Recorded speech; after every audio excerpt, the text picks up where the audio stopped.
Good evening, everyone. This is Dolores Cannon with the Metaphysical Hour. And we're live tonight. This is January the 10th, 2014. So we know it's not an archive show. It is live. And it's just started to storm here now, making a lot of noise. The skies just opened up. I don't know what that means, but... Because we have been in the ice box. I haven't been out of this house for a week. I've got cabin fever. And we had snow and ice and very cold temperatures. But today it's been raining and it's washed the snow away. But just now, all of a sudden it's storming.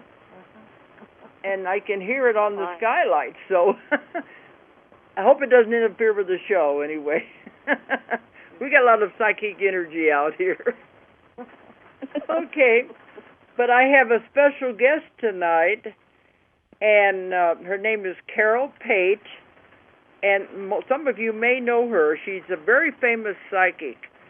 She has been on many TV shows, and Carol, I think we might go back over 30 years. I know even longer than that we've been friends. Oh, yeah, well over 30 years. Probably about 35 years. I think I first met you was in the 1970s. I was thinking about that today. Uh-huh. That's a long time. Yeah, a long time ago. It was back when you were doing the psychic fairs down in Little Rock. That was a long time ago. Yeah, at Pershing, right off Pershing there. And North Little Rock, sure was. Yeah, and that was your name wasn't in those days. But we've been friends a long time. Yeah. But I think we're over-talking each other here. Okay. We got to be careful of that. Okay, let me give out the toll-free number if anybody wants to call into the show tonight. It's 1-888-627-6008. 1-888-627-6008. And Carol is a professional psychic, and you've told me before, I'm going to go back over this again for the ones who don't know who you are, that you've been working with the police since you were 12 years old. Isn't that true? That's correct. Absolutely. I worked on my first murder case then. Because you say that you're still working on, I'm trying to catch up here. I haven't talked to you for a couple of years. You said you used to do 300 to 400 murder cases a year, didn't you? Are you still doing that? Yes. No, it slowed way down. Thank you. So you're glad of that, I guess. Well, my norm was about 200 cases. And then when... For a while there, he said it was getting very stressful. Yeah, it was. It was very difficult. And you still work a lot with missing person cases also, don't you? Oh, yeah. Yeah. I work with everything. You name it, I work with it. Just go ahead and tell the audience how you began in all of this way back then.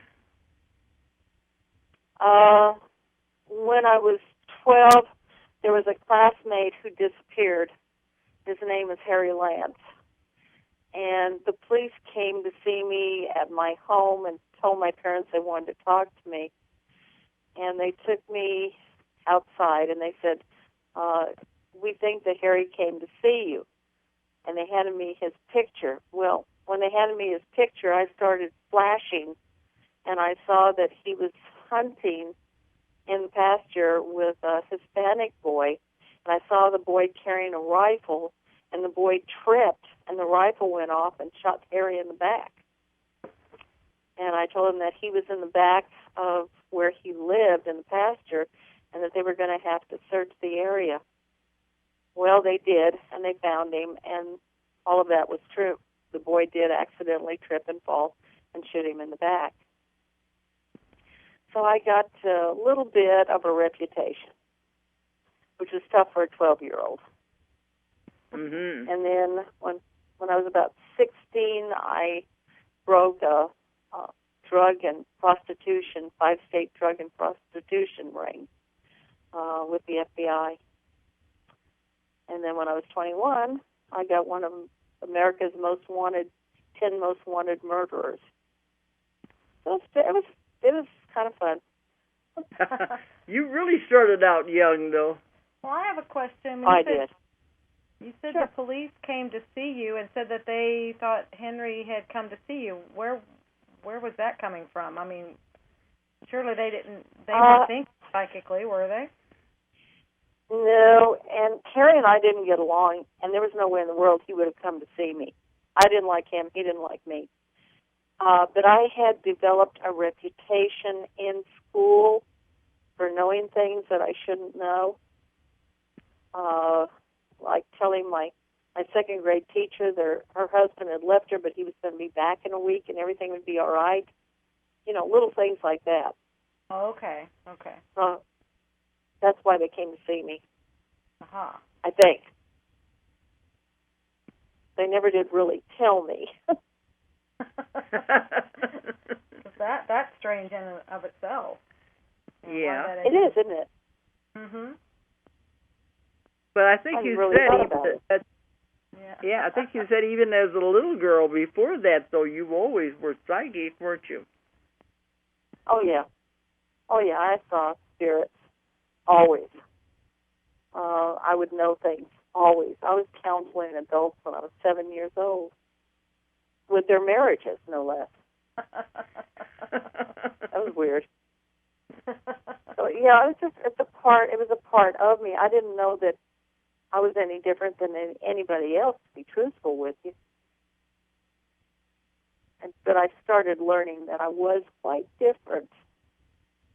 And of course, they started calling me a witch. And I was a Baptist, for Pete's sake. I wasn't a witch. So how did your family feel about that?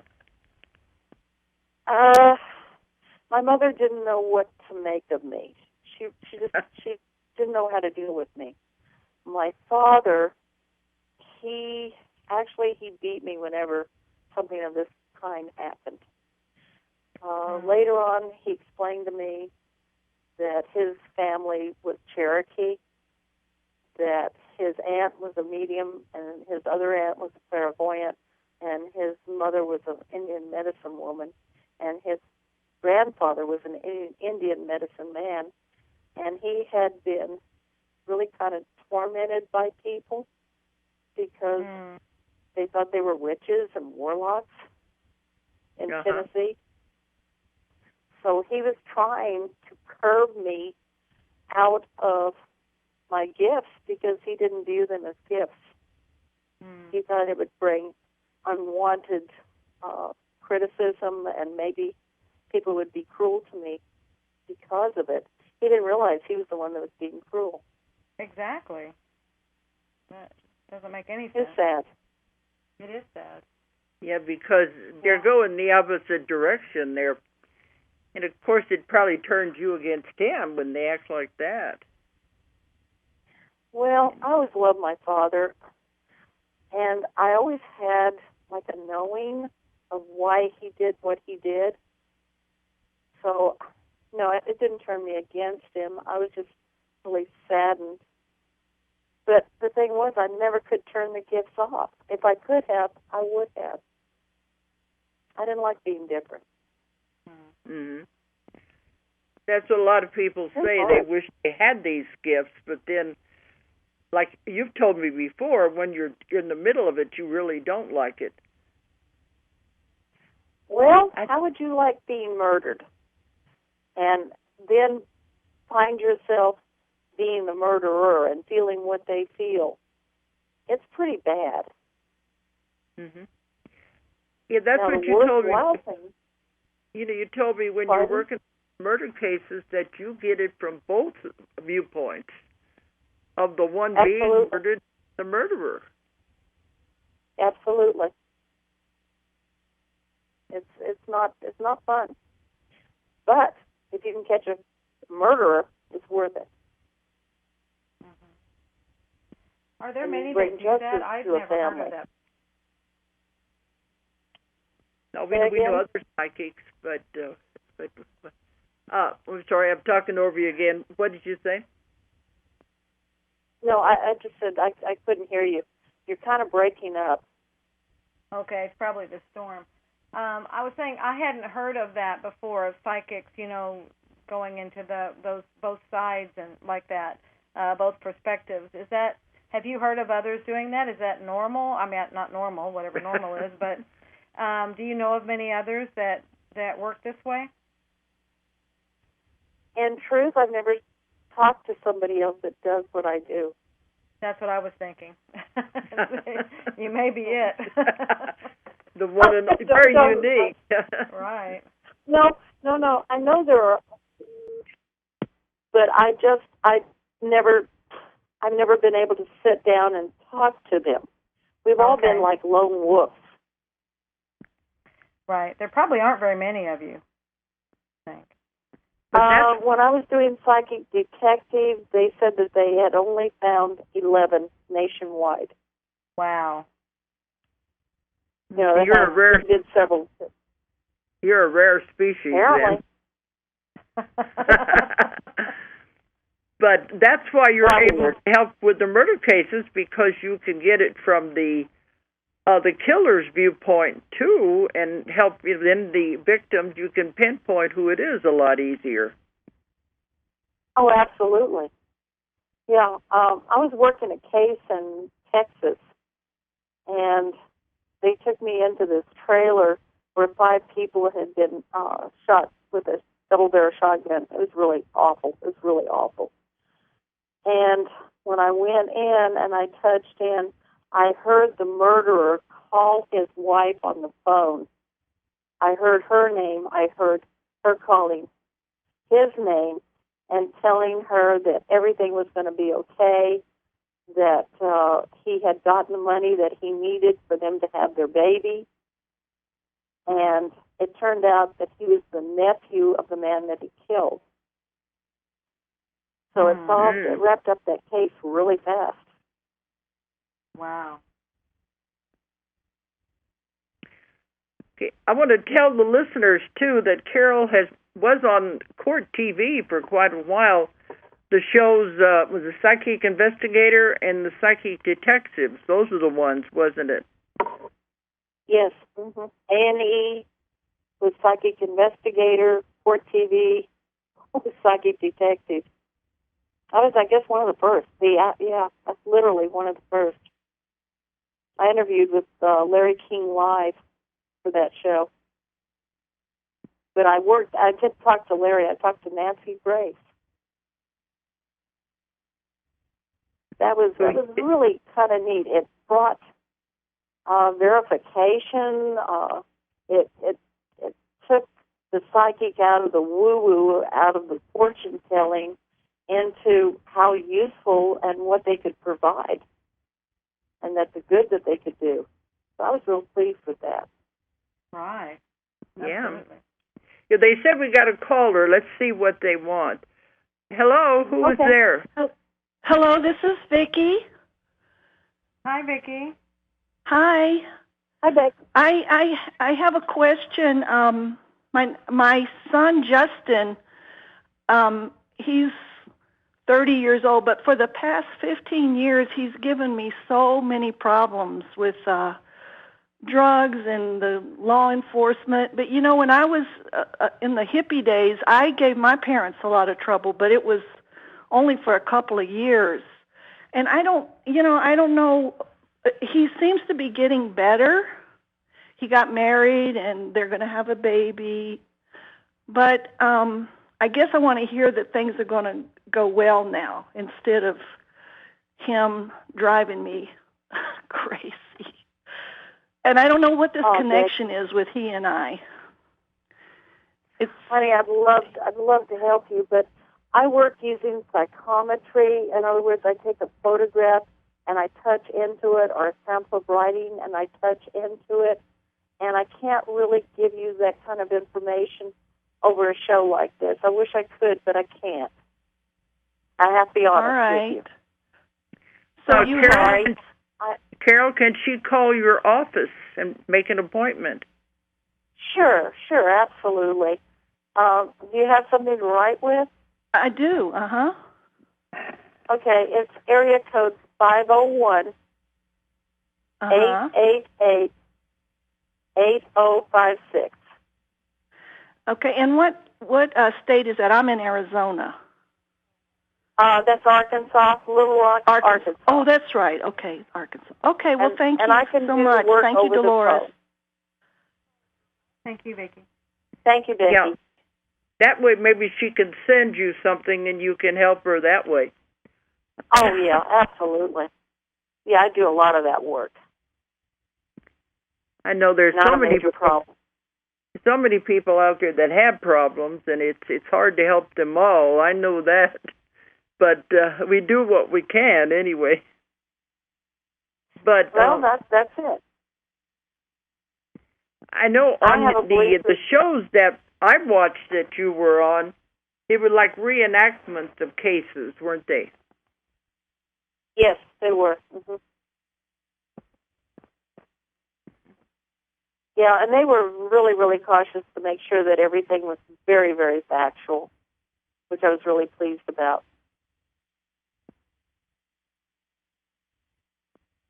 I would say this whole field is such a leap forward. Because they've said times, they had psychics working with investigators, but then they were trivialized and things. But it sounds like from the beginning you were taken seriously. I mean, they invited you in. So is that what you found? Well, 'cause, I did find that. I never really had a major problem in that I would always let them test me out. I would tell them going into a case, I don't want to know any information about the case. All I want is a photograph of the victim, and if there are people that you think had anything to do with it, mix them in with other pictures of other individuals, and then we'll go from there. And then I'd touch into the pictures, and I'd tell them what I started to see or pick up. Mm-hmm. And then we would move into a photograph or go to the location where the crime actually took place. And I had them record everything. Right. Because, you hear about so many psychics that want to help, but they usually made fun of, and they're not taken seriously. So I think it's wonderful that they work with you. They still work with you on cases. Oh, yeah. I never had that problem. I had that problem one time. Well, there were a couple of times when they were spooked by me. They were afraid of me. Or they were afraid that... there was one case in Truman, Arkansas. They were afraid that I was of the devil. Well, look where you were. People aren't from this area. They don't understand. This is the Bible Belt. And that's immediately where they go. Yeah, they give me the same problem too, Carol, but most of them where I live don't know what I do, and so I can be under the radar. But yeah, they immediately... Well, you got to watch that hypnotism stuff. That's of the devil. That's right. Oh, yeah. Anything they don't understand has got to be with the devil. Doesn't matter how many people you're helping. But this is the Bible Belt, and they're still, many of them like that here. They are. I've been very fortunate in that I've been really nicely received by people. I've talked in churches and synagogues. I've not had a lot of problems. It's very, very rare. And I'm not sure exactly why, except that I handle things in a practical way, I think. Right. So they can't dispute it. Down to earth. Right. Yeah. So I think that is a step forward. The people are beginning to accept it now. But look at the history you've got. I mean, hundreds, it must be thousands of cases by now. If you were doing over 300 a year, that's so many. you can't dispute it after a while. Well, when I started doing psychic detective and psychic investigator, that's when they just overwhelmed me with cases. And I had to do the one thing I didn't want to do, and that was I had to up the cost on the case, $750 a case. And that was so that I wasn't working 5 cases a day. It weeded out people that weren't super sincere. Mm-hmm. Yeah. But before that, I mean, I wasn't charging the police or anything. Well, it has to, or you'll be overwhelmed. I was overwhelmed. Yeah, because I know I've got an 8-year waiting list for my stuff, so I know sometimes people, they can get to take advantage of you, and there's a little too much. But everybody needs help, and they're grasping at anything, you know. Oh, absolutely, and I don't blame them, you know. But there's only one of me. Exactly. And I have That's what I tell people. There's only one of me too. There you go. Yeah. Of course, I'm teaching it, but you can. I don't think it's that easy for you to teach it, is it? I do teach. I do teach workshops where I help people to open up some of their psychic abilities, and I teach them what the abilities are and how they can heighten their own gifts. And I teach them what it's all about so they alleviate the fear. That's the big thing. Yeah. And I teach people how to do healing work and all sorts of things. I think we're all psychic to some degree. I agree. And in these times right now, too, we found a lot of those psychic abilities are coming back. They're reopening again. I'm finding a lot of young people that are very gifted. Yeah. Hopefully they're going to replace us.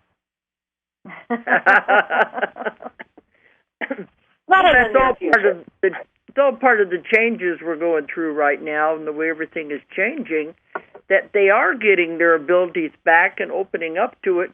Maybe they aren't getting the criticism anymore like they used to. Well, I think like what Carol was saying, they just need to be taught not to fear it, because that's what I've seen is a lot of people are afraid of it, and that's from the generations before them, and that's their teaching. But that's the biggest message I have to people is just don't be afraid of this stuff. It's natural. Because even at our lectures, you always say everybody's breathing, aren't they? And that's natural. Right. And the gifts are as natural as breathing. Correct. If they'll accept it. Well, I think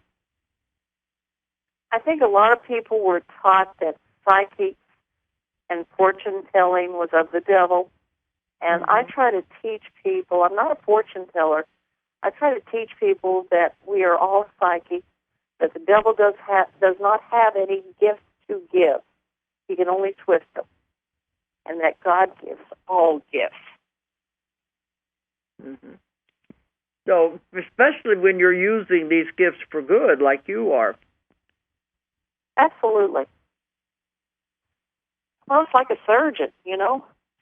A surgeon hopefully will heal people with that scalpel, not kill them. But it's his gift that allows him to do it correctly. Right.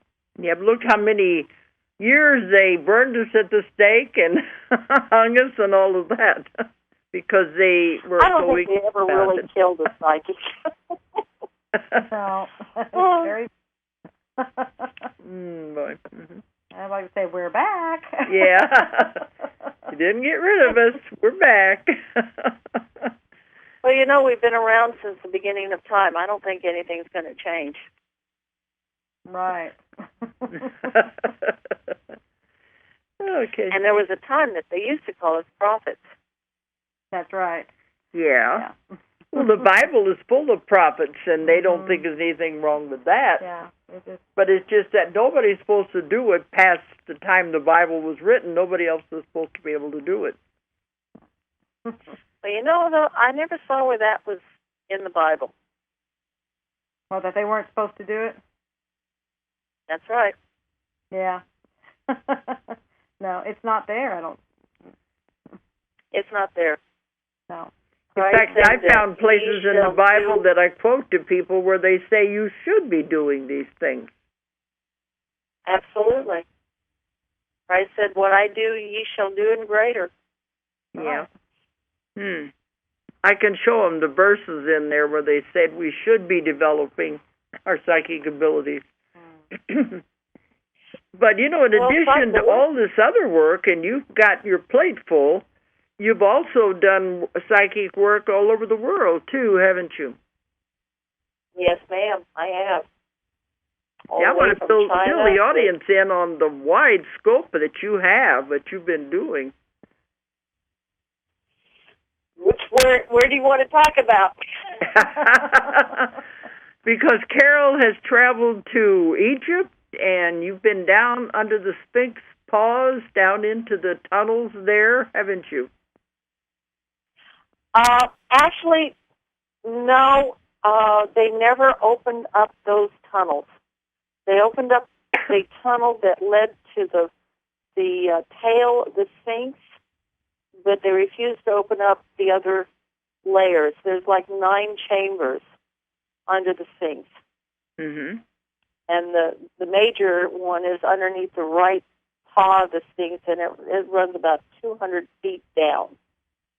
And it's 90 feet long. Wow. Because you told me one time they lowered you down in there, and there was a lot of water down in there. They couldn't go all the way. That was an adjoining area that actually was where the tunnel was. And the tunnel was capped by a black sarcophagus marble lid. And it went around 30 feet down. And it had been a well at one time, and it dried up. And when they opened up the lid of the sarcophagus, that's when they found granite. That's when they found the tunnel that led directly to the tail of the Sphinx. And it was filled with water. That was Dr. Shore, Joseph Shore, A.R.E., and Boris Said. That was the trip that I went on with them. And J.J. Hertek, who wrote the Keys of Enoch. Right. We know him. Amazing trip. Oh, I bet it Pardon? was. We know him. I bet it was an amazing trip. Oh, it was. It truly was. But I know one I'd like to do again. I was just going to ask, have you been recently, or I don't think they're doing much right now over there. The last time I was in Egypt was in 2010. It was before they had the big governmental overthrow. And the people were very, very angry. Everywhere you went, people were just angry. And the poverty level was really bad. And I knew that there was bad things coming. And I hate to say it, but I was glad to leave the country. It felt so negative. The whole area felt negative. And there was an ice storm while we were there, which was really strange. That is strange. What time of the year were you there? March. Well, you're very sensitive to vibrations and things anyway of places. You pick up on a lot of that. Oh, I do. It felt like it was ready to blow. Well, apparently it was, apparently. Yeah, it really was. It really did, as a matter of fact. I think, but I have not been back. Did you get to do any exploration or anything in 2010? Yeah, we went to the Valley of the Kings, and that was pretty neat. We went to there was a tomb of a young prince. He was probably 8 years old, maybe. And they told us to make a circle around the tomb and hold hands, which I thought was odd. And when we did, I swear, this is going to sound really bizarre, but this cobra, huge cobra, popped up in front of me and tried to bite me. I know that sounds really weird, but it looked like a painted cobra. And I realized that it was the protector of the child. That's what I just got, yeah. It was like his guide. Yeah, it was like his protector, like they'd put a protection around the sarcophagus to protect the child, the body of the child, the soul of the child. But that really startled me. It just shocked me. Did anybody that else? was kind of trippy. Did anybody else see it or anything like it or any? No, just me. Just you. Just me. Just you. Oh, of course, just me. I jumped. I really jumped. You'd be the only one anyway that'd pick up on something. I know. Everyone said, well, I want to see it. Well, I said, I wish you could. Well, Julia was there, I think it was in 2011. It was. We were in Europe, and we had 3 months in Europe, a different country every week, where I was teaching my classes. And she wanted to go on to Egypt because she had some people there that wanted her to come. Well, we were trying to see if we could work up a tour, something like this trip, like what Carol was on, do something like that around a class. But what's funny was it's like there was a window created. I slipped in between 2 skirmishes during all that turmoil because it's like it all happened and then it died down and I got in there. And, I mean, everything was fine, and they were like, oh, we wish the tourists would come back. We wish, it's really, really, we need the money. We need the business. And then they were just starting to come back right before I left, and then right after I left, it all started up again. So it was like there was just this little window that I slipped in and out of. You were very fortunate. That's how I live. I didn't go on that trip. I went to Rome and met up with her in Rome. But she likes to tell the adventure that she went into this pyramid that people don't usually go into. Well, no, it's not. Well, it's one that's out there. It's for anybody to go into. It's just it's out of the way. So. She's always been very claustrophobic. But this time it got her over being that. I don't think she'll be claustrophobic anymore. No. Which pyramid? It was. I'm wanting to say it was the. You said the red. The red. Do you remember a red pyramid? Oh, the red pyramid. Okay. Where you go up the outside of it and walk and go down the shaft. Yeah. Okay. Yeah, that was it. Have you been in that one? I've not been in it. I've been to it. We were searching for some things around that area. Yeah, it's kind of out there by itself. It's not. It is. Mm-hmm. But she did something I still can't believe she did it because of her being so claustrophobic. Well, when I got out of it and I was done, it felt like it was an initiation. I think I was finishing something that I had started a long time ago. So. That would not surprise me. You might have been part of maybe helped to build it. I don't know. That's just the feeling it had, and it took everything I had to go down and do it. Oh, God. Yeah, that's a very tight fit. Yes. I don't know that I'd want to go in there. It was very narrow, you said. Uh-huh. Oh, yeah. Well, it's bad enough in the Great Pyramid. Yeah, it's smaller than the Great Pyramid. Yeah, I know. Yeah, that's what they kept telling me. They said, if you can do this one, I mean, I didn't know that's what we were going to be doing. And they said, oh, if you can do this, then the Great Pyramid will be a piece of cake. And I'm like, okay. And it was, the Great Pyramid's nothing. It's like this huge huge thoroughfare you had to go through. After you go through this. Yeah. Did you go into the Queen's Chamber in the Great Pyramid? Yes. Okay, that's where you really have to bend over. And I'm trying to remember. It's really kind of uncomfortable. I remember, well, there's a lot of, oh, goodness.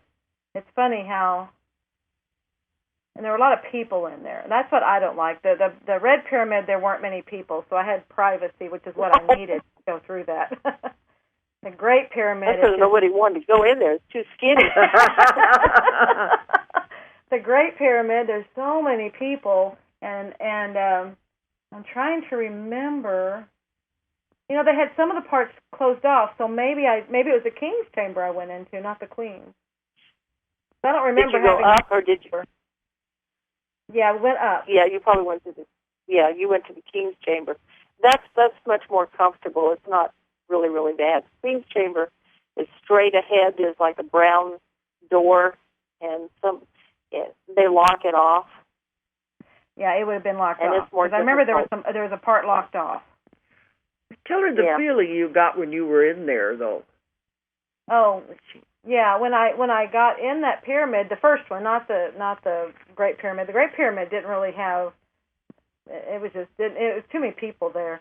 But the other one, you know, when I got in there, because like I said, it took everything I had to go down that shaft, and then when I got down there, I'm like, man, they must have been small people to do, to go through that and everything. And the guy that was with me, he said, well, this isn't made for people. People didn't do this. And I was like, oh, yeah, you're right. You know, you can tell that, you know. And then I got in there, and it's like, this isn't, you know, they keep saying it's a burial chamber or whatever. It's like, no, I got the very great feeling it's a machine. I felt like I was inside of a machine. Yeah, that makes sense. Yeah. Does it make sense to you? Did you ever? Yeah, it does. That's probably where the shaft that they put the sarcophagus through. Mm. Do you know? I don't know. I mean, because there wouldn't have been. I mean, you know, they put rungs on there so you can climb down, but there wouldn't have been anything. It would just been four smooth sides. It's not made to climb or do anything in. No, that's what I mean. It's just straight down. They would have used. Oh, it's an angle. Yeah. But you couldn't carry anything down. No. Right. You could slide. Maybe that was it. It was a slip and slide. Because you could do that. Did you ever get to Thebes? Did you ever get to Thebes and the Valley of the Kings? You know, I'm ashamed because I saw so much. They were trying to show me what would be seen in a tour, like a 7-day tour, and they did that in 3 days. And so I don't remember a lot of the places. It was so much compacted in this. I don't know the names. I don't remember the names of what I was seeing. Yeah, you probably didn't have enough time to register all of that. Pardon? I'm sorry, I missed that, Carol. Those are dangerous times. Yeah. Well, one thing she said, though, she was surprised that the Sphinx is very small compared to the pyramid. Yeah, it is. Yeah, because, you know, we see the pictures. And there's more hills there than you'd ever dream. Exactly. There's hills, and you can get these different perspectives. You know, you climb all around it. But it's like, and I was in a flat that you could actually, from the balcony of it, you could see the Sphinx and the pyramids. I mean, it was just right there. You could touch it. But the Sphinx looked like a little puppy dog. It was just so, it was different. It wasn't what I was expecting. Yep, I understand. It was I don't quite think you would have wanted breathtaking. to go down inside the Sphinx, though. But then, I don't know. after you did the other, you probably could. Who knows? I don't put limitations on myself anymore. Not anymore, No. anyway. Who knows what I'll see? Okay. And did you, were you saying that she's been doing some investigations or doing some things in other places?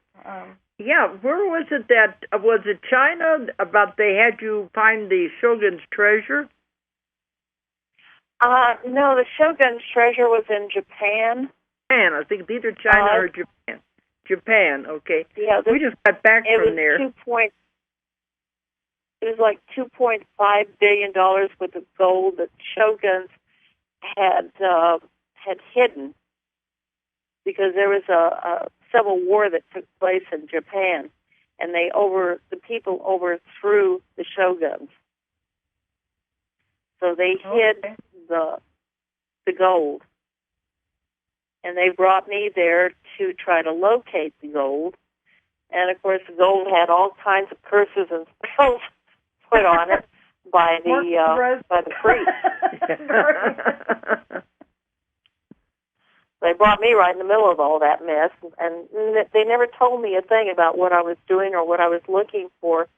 I told them, I said, I know that I'm here to find a treasure and that it is covered in curses and spells.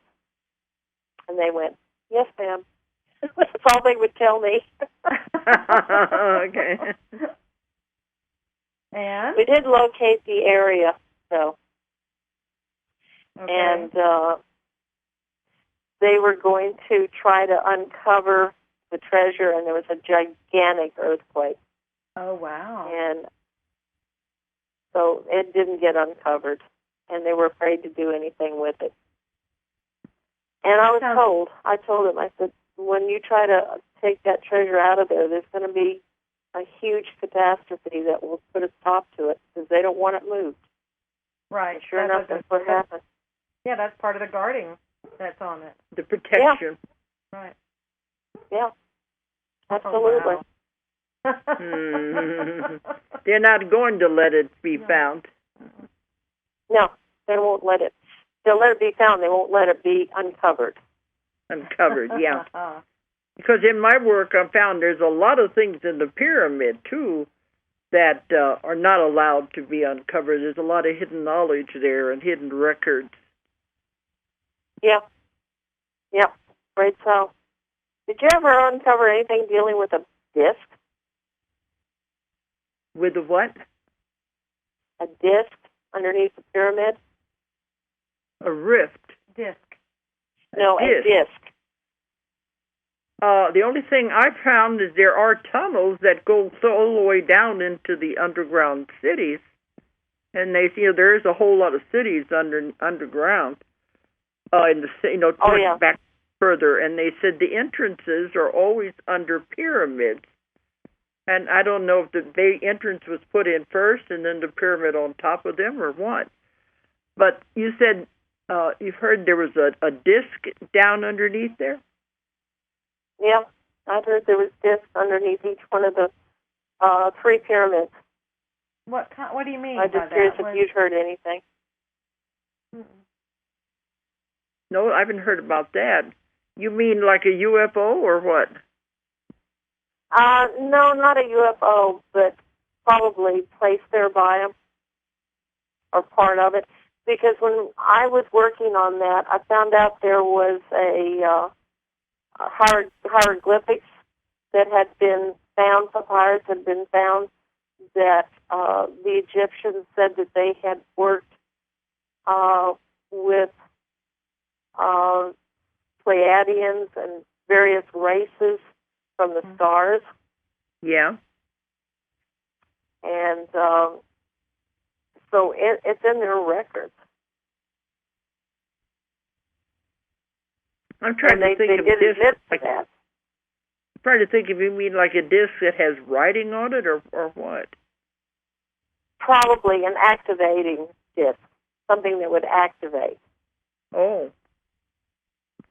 Energetically. It was in China or something. They found that cave that was all full of discs that they knew had come from outer space. Oh, yeah, I know what you're talking about. Yeah. Yeah, They did, didn't they? That were placed there by some beings that had crashed. They were kind of like forms of grays. But they've been trying to decipher them, but it's like everything else. You can't. It's very hard to do. You can't decipher these things. But I wouldn't be surprised that there's something inside the pyramids. Yeah, no. Well, I know that there's something inside the chambers under the Sphinx, because they did a sounding. Becky did a sounding, and he found that there were articles of metal, wood, and we don't really know for sure inside those chambers. And of course, Edgar Casey said that the records from Atlantis were there as well. Yeah, I believe it. That's what I've got. There's a lot of hidden records that were put there because in my work, I found the survivors of Atlantis went to Egypt, and they were instrumental with the building of the pyramids. And there's a lot of hidden records some of them were put in the walls, but they said they're invisible to anyone that isn't of the right frequency. Absolutely. So that's why it's going to be almost impossible for anyone to find them and decipher them. When it's time. That's part of the protection system, the electrical thing that they have. I think everything gets found in its appropriate time. Yeah. That's what they always say. Everything has its time, and it's when it's supposed to happen, it'll happen. But there are more... I don't think that... Yeah? I don't think our culture is ready for the information yet. Well, Hades the Wasp has been doing his best to keep it all undercover. Boy, that's for sure. To keep it from out. Don't get me started. They said he's not in charge anymore, but I think he's still got his finger in there. Well, the last time I was in Egypt, I went into the second pyramid, Keter, and at one time there were hieroglyphics on the walls. They weren't actually in the pyramid walls, but there were white walls that had been placed in there because it had been used as a tomb. And the last time I went in there, they were gone. And I asked what happened, and they said that he removed them, and they have disappeared from Egypt. Huh. Well, that's what I've heard. He's trying to keep anything from being found that's going to dispute their history as they know it, Well, I hope that's the only reason. But, they're very strict about who goes in there and does anything like that. But are you still allowed to go in and do investigations, or are they getting stricter? In Egypt? Yeah. No, you can't do anything. The government's so messed up right now. You can't do much of anything, to my knowledge. Yeah, because we were trying to set up, we were doing a cruise over there at the end of 2011, Mediterranean cruise, and we wanted to put Egypt in on that, and we couldn't do it. They said there was too much turmoil. They had the ship, nobody was going there. And I feel sorry for them because they're so dependent on tourism. Majorly dependent, yeah. And I think what about Alexander? Sorry. Yeah. Can you still go there? No, we went to the. We went all around the. We went on the other side. We didn't even go to that part of the Mediterranean. We were in the Greek Isles and. We went to Athens and the Parthenon and Ephesus in Turkey. And Rhodes. And, that area. We went around that part. Okay. So we didn't go on the other side. Yeah, they just kept us all the way away from it. We never know what we're going to do next anyway. Well, do you have anything coming up that going to be doing? Because you do tours all over the world, too. Well, I was. I'm not right now. My husband's been very ill, so I've been caregiver. Dolores, you understand that one? Oh, I do. I understand that perfectly. I'm sorry to hear that he's not well. Well, he's doing better. He had cancer, and he's gotten past the cancer, which is a really good thing. But he's not totally out of the woods yet. So I have not been able to leave the country and do the trips like I really, really want to. You've had to cut back on a lot of your activities then. Oh, yes, absolutely. Absolutely. But you're still doing your psychic center. You have a psychic center there in Little Rock. Yes, I'm still working. I see between 4 and 5 clients Monday through Friday. I did a couple of workshops. I'm probably going to do some more workshops in spring, which I really enjoy doing the workshops. They're fun, and people get a lot out of it. They learn a lot. Yeah, and then you don't have to go very far that way. Pardon? You don't have to go very far. You just got to stay right there. Yeah, and see, I can. He's well enough that he can primarily take care of himself. Mm-hmm. That part's good then. But you see 4 or 5 clients a day. Yeah. Well, to me, that's a big job too, to do all of that. And you're still working on murder cases and missing person cases. Absolutely. Yep. Well, we're coming down to the time to stop. The hour went very fast. Mm-hmm. Tell people how they can get a hold of you if they want an appointment. Oh, all they have to do is call the center. It's area code 501-888-8056, and we're glad to schedule your appointment. I have Carol who works there, so there's 2 of us, Carol, and she'll be glad to tell them whatever they need to know to schedule the appointment. I do appointments over the phone just as easily as I do in person, so I take people from all over the world. I have friends everywhere.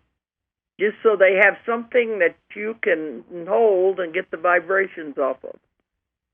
Yeah, I have to have a photograph, a real photograph. It can be a digital, but it has to be on photographic paper, and or writing in ink or a personal item that nobody else has worn. You know, like a ring or a watch. Right. Something of that nature. Okay, so they can contact you then if they need help or want a session. Yep. And if they have ghosts, I can deal with that one too. Okay, well, I try to say it gives you a rest, but it's not, really. You're working 5-6 days a week, just not traveling out of the country. I love my work. I love my work. You have to love your work to keep up that kind of a schedule. Yeah, I'll do it till the day I die. You've been busy the whole time I've known you. Okay. Oh, yeah. Well, it's coming time to close. So it's time to close, so I want to thank you for being on. Well, I thank you for having me on. Yeah, because we always enjoyed talking to both. Yeah. Thank you. And you just keep up your good work and stay healthy. I'm going to do that. You too. Okay. All right. And thanks, everyone, for listening tonight. And everybody stay warm. Yeah, it'll be warmer now. Okay. Good night, everyone. Good night, Carol. Good night. Good night. If you enjoyed the show, check out more of our other videos and be sure to subscribe and click the like button. Thank you for listening to the Metaphysical Hour with Dolores Cannon.